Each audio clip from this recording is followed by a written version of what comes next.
একটা বন্ধু জানো দিদা, একটা এখানেই থাকে, ওই ওই জয়পাড়াতে। আমার বন্ধুটা লম্বা চওড়া। তাই আমি তোমার গল্প করছি, বন্ধুটা আসতো, তাই এমনি তার সাথে বিশেষ কথাবার্তা বলি নাই। বন্ধুটা আমি দুটো একটা হয়তো বলেছি। তাই বন্ধুটা কোর্টে চাকরি করে। বন্ধুটার নাম হয়েছে শিলা শিলা মজুমদার। মেয়ে বন্ধু। তাই ওর ব্যবহার খুব খারাপ। ও ভিতর দিয়ে খোঁজ নিয়ে দেখলাম, হ্যাঁ, মেয়েটা খুব বদমাশ, খারাপ। এই বন্ধুর সাথে গল্প করে, আবার সেই বন্ধুর সাথেও গল্প করে। হ্যাঁ, তাই গল্প করে, গল্প করতে করতে করতে করতে ওই বন্ধুটার স্বভাবটা খারাপ বলে তার সাথে আমি গল্প করাটা, কথা বলাটা ছেড়ে দিলাম। তার যে জীবনে আমি একটা আঘাত খেলাম। তাই 1.5 বছর আগে সে বন্ধুটার ভুলে গেছি, শিলাদিকে ভুলে গেছি। দিদি দিদি বলি, শিলাদিকে ভুলে গেছি। তাই অনেক দিন হয়ে গেল।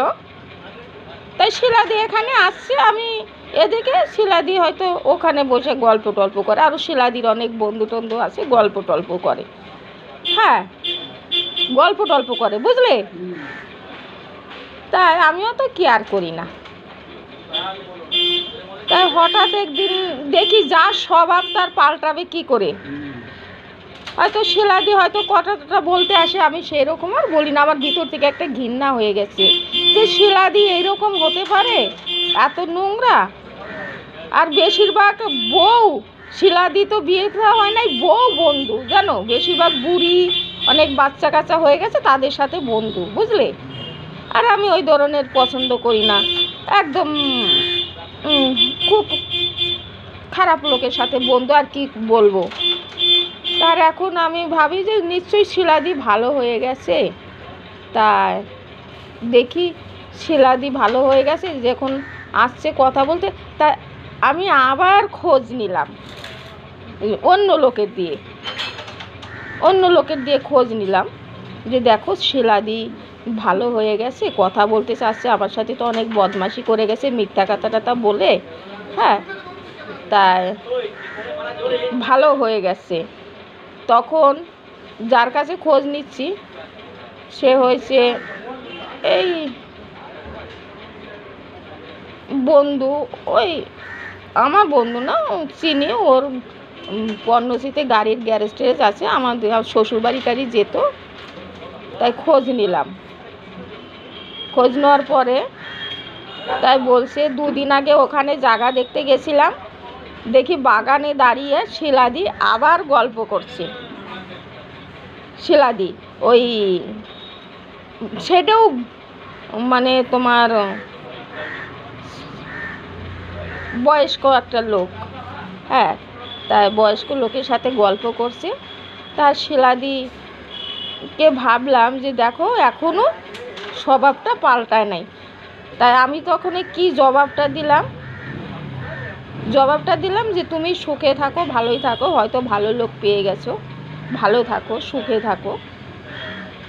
কিন্তু সেটা আমি আর কোনো কেয়ার করলাম না। আমি বলছি যা পেয়েছো ভালোই থাকো, তাকে নিয়ে সুখে থাকো, তাকে নিয়ে ভালো কাটাও। শিলাদিকে আমি বলে দিলাম। শিলাদি যেমন অন্য একজন আমাকে বলল বন্ধু, যে বলছে বাগানে দাঁড়িয়ে দাঁড়িয়ে কথা বলছে আবার শিলাদি একটা লোকের সাথে। তখন আমি শিলাদিকে আবার আমি একটা করে আবার কথা শুনিয়ে, ওই পুরনো কথাগুলো শুনিয়ে আমি আবার ভিডিওটা করলাম যে এইরকম অবস্থা। আমি আবার ভিডিও করলাম যে আসলে কি যার যেরকম স্বভাব, আসলে কি শিলাদি ভেবেছে আমি এদিকে কথা বলছি আমাকে কেউ বুঝতে পারবে না, কিন্তু আমার যে কত বড় সোজ আছে সেটা জানে অবশ্য, নিশ্চয়ই দেখে, বোঝে না, সবই বোঝে। আসলে কি বলবে, বাগানে দাঁড়িয়ে গল্প করছে।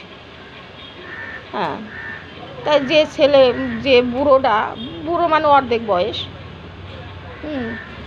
সে শিলাদি গাড়ি নিয়ে আসতো, তার সাথে গল্প করছে। তাই তখনও আমিও বললাম, আমিও সেই পুরনো স্মৃতিগুলো তুলে তুলে আমিও আবার বললাম, আমিও ভিডিও করলাম, বুঝলে।